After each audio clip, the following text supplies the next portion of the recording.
Come on, you can do it, come on. We are learning through, guys, step by step.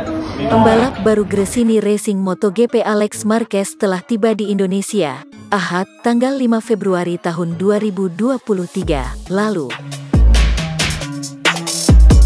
Ia mengunjungi Indonesia bersama dengan pembalap lain Fabio Di Giannantonio. Melalui akun Instagram komunitas Goto, Senin, tanggal 6 Februari tahun 2023, kedua pembalap itu mencoba memainkan permainan hits belakangan, Lato Lato. Dalam unggahan di railsgoto.com, mereka terlihat kesulitan bermain Lato Lato berwarna merah dan kuning. Lebih mudah naik motor MotoGP dibanding main Lato Lato, emotikon tertawa. Main Lato Lato ternyata tak semudah naik Ducati Desmosedici GP22, tulis keterangan di Rails tersebut. Sebelumnya, Alex mengunggah stories bahwa dirinya telah tiba dan menyapa Indonesia. Setelahnya, ia langsung berolahraga dengan menunjukkan lokasi di Jakarta Selatan. Sebelum Alex dan Di Gia, deretan pembalap lain juga pernah diundang. Beberapa nama pembalap dari Gresini Racing saat di Oto-Oto, seperti Xavier Simeon dan Sam Loes, pernah terlebih dahulu mengunjungi dan menyapa para penggemarnya di Indonesia beberapa tahun silam.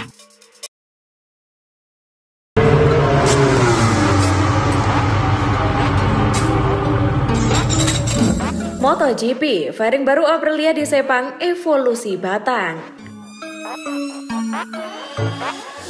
Dengan julukan yang menyenangkan, bagian baru yang diuji hari ini oleh Lorenzo Savadori menunjukkan bagaimana para insinyur di Nuale sekali lagi terbukti sangat memperhatikan pengembangan aerodinamis. The Shakedown selalu menarik jika Anda ingin mengintip lebih awal inovasi pada motor, dan bahkan hari ini ada sesuatu yang baru di tengah-tengah Sepang. Aprilia adalah salah satu yang tersibuk di bidang aerodinamika. Tahun lalu mereka telah memperkenalkan bentuk fairing yang benar-benar baru yang secara cerdik dijuluki bagasi. Fairing ini menyerupai pijakan yang menonjol dan tidak luput dari perhatian para rival mereka. Sedemikian rupa sehingga Honda pertama dan kemudian Ducati bereksperimen dengan ide mereka sendiri yang terinspirasi oleh RAGP, meskipun mereka tidak pernah menggunakannya dalam balapan. Di Nuale mereka yakin dengan ide mereka dan Stopwatch mengomentarinya. Jadi mereka mengembangkan lebih lanjut bagian tersebut selama musim dingin. Dan hari ini di Malaysia kita bisa menyaksikan hasil perkembangan aerodinamika mereka. Yang paling mencolok adalah bentuk fairing bagian bawah yang menyempit kemudian melebar, membentuk semacam sirip. Dan itu belum semuanya. Berkat Savadori, kami juga dapat mengapresiasi detail lainnya. Lekukan yang menonjol di bagian bawah fairing yang memperjelas betapa ekstrimnya permodelan motor MotoGP. Dengan tujuan dalam hal ini untuk membersihkan aliran udara sebanyak-banyaknya. Mungkin permata lain adalah sendok ganda. Bukan inovasi pada Aprilia, tetapi lebih merupakan bukti bagaimana para insinyur Venesia memperhatikan setiap detail. Sementara itu, hari kedua dimulai dengan lambat karena hujan ringan yang terus-menerus. Yang berhenti sebentar sebelum waktu pembukaan trek pukul 10 pagi, tetapi kembali tidak lama kemudian.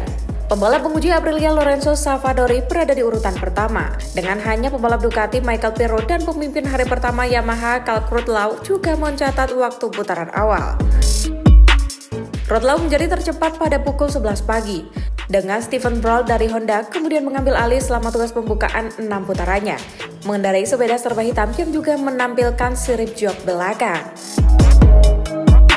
Rookie Augusto Fernandez, satu-satunya pembalap MotoGP penuh waktu yang memenuhi syarat untuk shakedown. Kemudian menempatkan KTM bermerek gas-gas miliknya di atas sebelum tengah hari. Gerimis yang terus-menerus membuat trek tetap basah sepenuhnya. Dani Pedrosa telah keluar untuk KTM, tetapi seperti kemarin tidak memiliki transponder waktu. Penggeledahan dari 5 sampai dengan 7 Februari terutama akan digunakan untuk memastikan mesin baru berjalan dengan benar sebelum diserahkan ke pembalap serta beberapa pekerjaan pengembangan pada bagian-bagian baru, terutama aerodinamika. Crutchlow secara resmi tercepat pada hari pertama. Ada laporan Pedrosa mencatat waktu 2 menit 0,4 detik. Dengan catatan waktu 2 menit 1,146 detik, menempatkan pembalap Inggris itu 0,185 detik di atas juara bertahan Moto2 Fernandez. Crutchlow juga membawa mesin M1 2023 dengan kecepatan tertinggi 0,1 km per jam. Lebih cepat dari kecepatan terbagi Yamaha 330,2 km per jam selama akhir pekan balapan MotoGP Malaysia oleh Fabio Quartararo di kualifikasi. Waktu putaran Quartararo hampir 2 detik lebih cepat daripada putaran hari pertama Crutchlow. Jadi pertanyaan besarnya adalah apakah kecepatan tertinggi musim baru meningkat sebanding dengan waktu putaran?